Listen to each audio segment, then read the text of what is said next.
ওকে ফুটবলের দেশ আর্জেন্টিনার ওকে, জনসংখ্যা নিলয় কত? Shut up, Niloy shut up.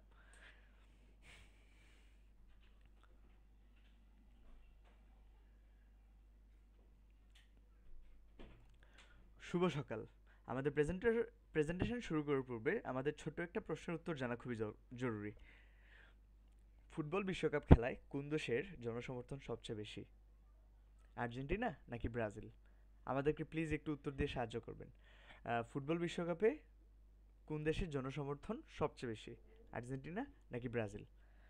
ওকে, অবশ্যই আর্জেন্টিনা, রাইট? আমরা যদি ধরে নিই একটা রাফ আইডিয়া যে প্রতি 100 জনের মধ্যে আপনার 50 জন হচ্ছে আর্জেন্টাইন ফ্যান, তাহলে অর্ধেক সঙ্গে আমরা ধরে নিচ্ছি অর্ধেক আর্জেন্টাইন ফ্যান আর বাকি অর্ধেক অন্যান্য সব দেশ মিলিয়ে। আচ্ছা, আমরা কি জানি আর্জেন্টিনার জনসংখ্যা কত? আর্জেন্টিনার জনসংখ্যা প্রায় 4.5 কোটির মতো। যেখানে বাংলাদেশের জনসংখ্যা 18 কোটি ধরে যদি আমরা হিসাব করি যে অর্ধেক জনসংখ্যা আর্জেন্টিনা ফ্যান, তাহলে সেই সংখ্যাটি দাঁড়াচ্ছে 9 কোটি। আর্জেন্টিনার জনসংখ্যার দ্বিগুণ পরিমাণ ফ্যান আমাদের বাংলাদেশে রয়েছে আর্জেন্টিনার জন্য। খুবই অবাক করা একটা ব্যাপার, তাই না? এবং এই নাম্বারটা থেকে আমরা ধারণা করতে পারি যে ফুটবলের জনপ্রিয়তা বাংলাদেশে কতটা বেশি। কিন্তু ফুটবল খেলার মাঠ কোথায়? শহরে ফুটবল খেলা মাঠ খুঁজে পাওয়া কিংবা খোলা মাঠের নিচে খেলা বিলাসিতার সমান। তাই আমাদেরকে বাধ্য হয়ে বেছে নিতে হয় ইনডোর প্লেগ্রাউন্ডসগুলো। ইনডোর প্লেগ্রাউন্ডসগুলো আওয়ারলি বেসিসে বুকিং দিয়ে থাকে, আমাদেরকে রেন্টে নিতে হয় এবং একটা নির্দিষ্ট টাইম স্লট থাকে, ওই স্লটে আমাদেরকে গিয়ে খেলতে হয়। কিন্তু বুকিং প্রক্রিয়াটা যেন মহাবিরক্তিকর। কেন বলছি বুকিং প্রক্রিয়াটা মহাবিরক্তিকর? চলুন ছোট্ট একটি গ্রাফের সাহায্যে আমরা দেখে নিই, ছোট্ট একটি ট্রির সাহায্যে আমরা দেখে নিই। আপনি যদি ফুটবল খেলতে চান, তখন ইনডোরে খেলতে চান, তখন আপনাকে প্রথমে কি করতে হবে? নিকটবর্তী ইনডোর প্লেগ্রাউন্ডগুলোকে খুঁজতে হবে। আপনি কি করতে পারেন? গুগল প্লে স্টোরে, গুগল ম্যাপে গিয়ে আপনি ইনডোর প্লেগ্রাউন্ডস নিয়ার মি দিয়ে সার্চ করলে আপনার আশেপাশের যে সিলেটের মধ্যে যে ইনডোর প্লেগ্রাউন্ডসগুলো আছে সেগুলো শো করবে। এখন পরবর্তী ধাপে যাওয়ার আগে আমাকে একটা ছোট্ট প্রশ্নের উত্তর দেবেন। এমন কি কখনো হয়েছে যে আপনি গুগল ম্যাপে কোনো একটা প্রতিষ্ঠানের লোকেশন খুঁজে পেয়েছেন কিন্তু তথ্যটা ঠিকমতো হালনাগাদ না? এমন কি হয়েছে যে ইনফরমেশনসগুলো আপ টু ডেটেড না? যেমন কন্ট্যাক্টটা বা অ্যাড্রেসটা, স্ট্রিট নাম্বারটা, এগুলো খুবই ভিনটেজ হয়ে আছে এখনও। এরকম হয়েছে, রাইট? সবার সাথেই। ইনডোর প্লেগ্রাউন্ডসগুলো খোঁজার ক্ষেত্রে আমাদেরকে একই একটা সমস্যার সম্মুখীন হতে হয়, সেটি হচ্ছে তথ্য হালনাগাদ আছে না নাকি নেই। যদি তথ্য হালনাগাদ থাকে তাহলে তো ভালোই, কিন্তু তথ্য হালনাগাদ যদি না থাকে তাহলে তো ওই ইনডোর প্লেগ্রাউন্ডসটার সাথে আমি যোগাযোগ করতে পারছি না। আচ্ছা, আমরা ধরে নিচ্ছি তথ্য হালনাগাদ আছে।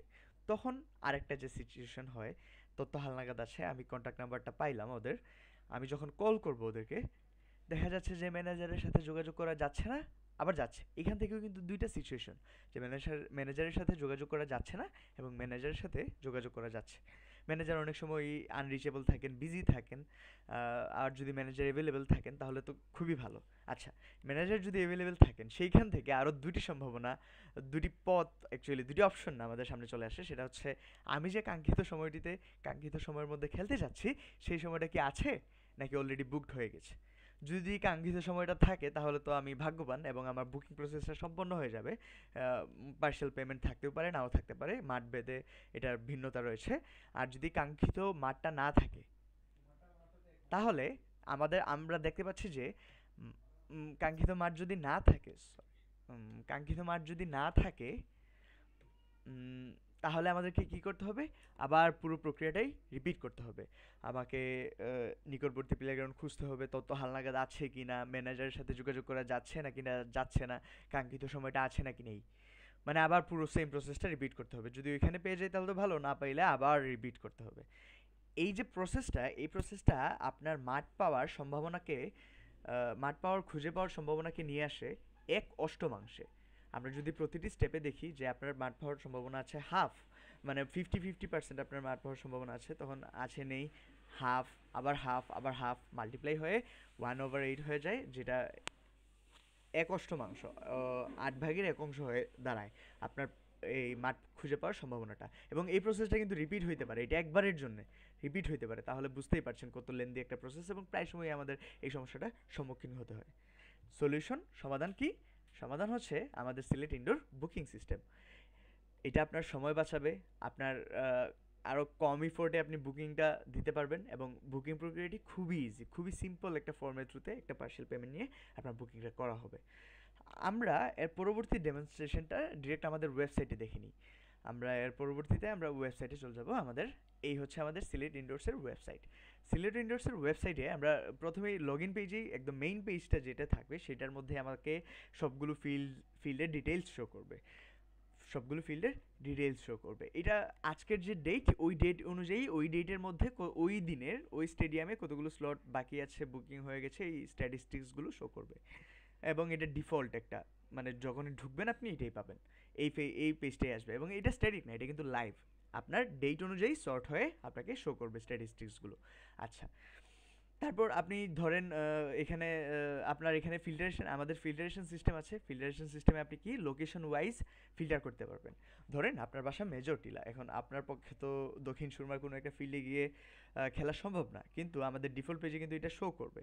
সেই ক্ষেত্রে আপনি কি করতে পারেন, আপনি মেজর টিলা থেকে মনে করেন শিবগঞ্জ টিলাগড়ের আশেপাশে যে ফিল্ডগুলো আছে সেগুলো খুঁজতে পারেন, বা আপনি খুঁজতে চাইবেন, তখন আপনি এইভাবে ফিল্টার করতে পারেন এরিয়া দিয়ে, যে শিবগঞ্জের আশেপাশে আমি ম্যাপগুলো চাচ্ছি বা ফিল্ডসগুলো চাচ্ছি। এখন এমনও সিচুয়েশন হতে পারে আমি আজকে খেলবো, অথবা আমি 2 দিন পরে খেলবো, হতে পারে না? অথবা আমি শুক্রবারে ফ্রি থাকি, আমি শুক্রবারে খেলবো, আমাকে ওই বুকিংটা আগে থেকে দিয়ে রাখতে হতে পারে। তখন আমি কি করব, আমি ডেট, আমাদেরকে এখানে আজকের দিন থেকে নেক্সট 10টা দিনের ডেট শো করবে আমাদেরকে, ডেট যদি আমরা ফিল্টার করতে চাই। আচ্ছা, ধরেন আমি ফ্রাইডে খেলবো, আমি ফ্রাইডে ফ্রি থাকি। আচ্ছা, শিফট, আমি যদি রাতে দিনে খেলতে চাই আমি সিলেক্ট করতে পারবো, না সিলেক্ট করলেও সমস্যা নেই, আমি সার্চ করতে পারবো, যে কোনো একটা সিলেক্ট করেও সার্চ করতে পারবো, সবগুলো সিলেক্ট করেও সার্চ করতে পারবো। আমি ডে শিফট সিলেক্ট করলাম। ওকে, আমি সার্চ অপশন ক্লিক করলেই আমার প্রেফারেন্স অনুযায়ী, আমার চাহিদা অনুযায়ী যে ফিল্ডসগুলো অ্যাভেলেবল বা যে ফিল্ডসগুলো ম্যাচ করতেছে রেজাল্ট, সেগুলো এখানে শো করবে। আচ্ছা, ধরেন আমরা সকার ইনডোরে খেলতে যাব। ওকে, ধরেন আমরা এইখানে দেখতে পাচ্ছি যে সকার ইনডোরে আপনার 8টা স্লট অ্যাভেলেবেল দেখাচ্ছে, এবং বুক দেখাচ্ছে 3টা। আমরা একটু বুক নাও ক্লিক করলে দেখতে পাচ্ছি যে এই যে রেডগুলো হচ্ছে বুকড এবং গ্রিনগুলো অ্যাভেলেবেল। এখন আমি ধরেন শুক্রবারে আমি আপনার 7টা থেকে 8টা খেলতে যাচ্ছি, কিন্তু 7টা থেকে 8টা তো এটা অ্যাভেলেবেল না। কি করা যেতে পারে? আমি জাস্ট সিম্পলি, আমাকে যদি ম্যানুয়াল প্রসেস যাইতাম আমাকে কিন্তু আবার কল করতে হইতো, কিন্তু এখানে আমি সিম্পলি শিবগঞ্জে আর কোন ইনডোর ফিল্ডস রয়েছে, আর রয়েছে ফ্রি কিক, আমি ফ্রি কিকে দেখতে পারি যে 7টা থেকে 8টা অ্যাভেলেবল, রাইট। আমি 7টা থেকে 8টা সিলেক্ট করে ফেলতে পারছি, আমাকে কিন্তু আবার কল করা, ম্যানেজারকে রিচ করা, এগুলোর কোনো প্যারা নিতে হচ্ছে না। একই অ্যাপ্লিকেশনে একই সাইটে জাস্ট ক্লিকের মাধ্যমে আমি সব কিছু দেখতে পাচ্ছি। আচ্ছা, আমি 7টা থেকে 8টা যদি সিলেক্ট করি, আমাকে আমার পেমেন্ট গেটওয়েতে নিয়ে যাবে। নাম, কন্ট্যাক্ট নাম্বার এবং আপনার একটা পেমেন্ট দিয়ে আমরা মাঠটা আমাদের বুকিং দিয়ে দিতে পারবো। সিম্পল রাখার চেষ্টা করা হয়েছে যতটুকু সম্ভব, কারণ সব ধরনের ইউজারই আমাদের থাকতে পারে। এই তো। আর হচ্ছে কন্ট্যাক্ট অপশন, আপনি আমাদের যদি কোনো বাগ খুঁজে পান সেগুলো আমাদের সাথে কন্ট্যাক্ট করতে পারবেন। আর ওনার্স, আপনার যদি পার্টিকুলারলি কোনো বুকিং থাকে বা অ্যাডভান্সে আপনি একটা টুর্নামেন্ট, এই ক্ষেত্রে আপনি আপনার ওনার্সদের সাথে যোগাযোগ করতে পারবেন। এই ছিল আমাদের ওয়েবসাইট, আমাদের প্রোটোটাইপ, এবং it's a ready to launch website. আচ্ছা, তারপর আমরা বর্তমানে মার্কেট পরিস্থিতিটা একটু দেখে নিই। মার্কেট পরিস্থিতিতে আমরা আপাতত সিলেটকেই টার্গেট করছি, তারপরে যদি আমরা স্কেল আপ যখন করবো তখন আমরা নেশন ওয়াইড আমাদের সার্ভিস দেওয়ার চেষ্টা করব। আমরা সিলেটের হিসাবে এই স্ট্যাটিস্টিক্সগুলো দেখাচ্ছি। সিলেটে ধরে নিচ্ছি আমরা 30টার মতো ফিল্ড রয়েছে, এবং ফিল্ডগুলো 24 ঘন্টাই খোলা থাকে, কিন্তু অনেক সময় দেখা যায় যে পার্টিকুলার কিছু স্লটে বুকিং হয় না, যেমন 3টা থেকে 4টা, 2টা থেকে 3টা, এগুলোতে মানুষ খেলতে প্রেফার নাই করতে পারে। তাই দেখা যায় যে ধরে নিচ্ছি 24 ঘন্টার মধ্যে 20 ঘন্টা খোলা থাকে। আচ্ছা, তাহলে 30টা ফিল্ড 24 ঘন্টা খোলা থাকে, এবং তাহলে আমাদের প্রতিদিন গড়ে 600টার মতো বুকিং হচ্ছে, আমরা দেখতে পাচ্ছি 20 ঘন্টা তো 600টার মতো বুকিং হচ্ছে, 600টার মতো বুকিং হ্যান্ডেল করতে হচ্ছে। আচ্ছা, এখানে আরেকটা খুব ইম্পর্টেন্ট যে তথ্যটা আমাদেরকে জানতে হবে সেটা হচ্ছে, সিলেটে কিন্তু কোনো এক্সিস্টিং এরকম প্ল্যাটফর্ম নেই যারা বুকিং প্রসেসটা আপনার অনলাইনে প্রোভাইড করতেছে, এরকম কোনো প্ল্যাটফর্ম নেই, আমাদের কোনো কম্পিটিটরস নেই। মার্কেটটা পুরো গ্যাপ পড়ে আছে, আমাদেরকে জাস্ট সুন্দর করে ব্যাপারটা হ্যান্ডেল করতে হবে। তারপর আমরা যদি আমাদের প্রাথমিক বিনিয়োগ এবং নিয়মিত খরচ নিয়ে একটু আলোচনা করি, আমাদের ডেভেলপমেন্ট কস্টটা অ্যাকচুয়ালি আপাতত জিরো, কারণ আরেকটু আগে যে আমরা ওয়েবসাইটটা দেখেছি সেটা জাস্ট আমাদেরকে পেমেন্ট গেটওয়েটা ইমপ্লিমেন্ট করতে হবে, তাহলে আমরা লঞ্চ করে দিতে পারবো। এবং এটা আমাদের থ্রুতে বানানো, নিলয় আমাদের আর্কিটেকচার সব কিছু ওই করছে। আর হচ্ছে ডেভেলপমেন্ট কস্ট যার দরুন আমাদের দাঁড়াচ্ছে শূন্যতে।